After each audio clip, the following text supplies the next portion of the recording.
Bonjour et merci de nous rejoindre dans le flash d'information sur A12 Télévision.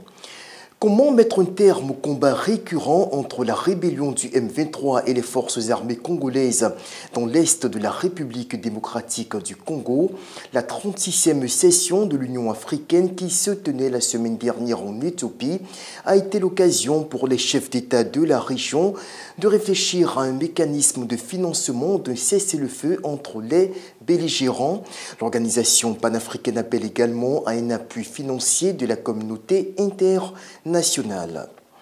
En Sierra Leone, l'ex-ministre des Finances Samoura Kamara vient d'être désigné par son parti, l'EPC, pour briguer la magistrature suprême lors de la présidentielle de juin. L'opposant battu en 2018 par l'actuel chef d'État, Julius Maada Bio, part donc à l'abordage pour une seconde tentative, sous réserve bien sûr de l'échec de la procédure judiciaire lancée contre lui pour corruption.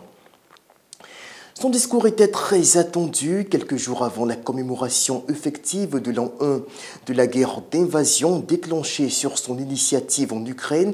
Le chef de l'État russe Vladimir Poutine a livré ce mardi un discours fleuve de près de 2 heures devant la Douma.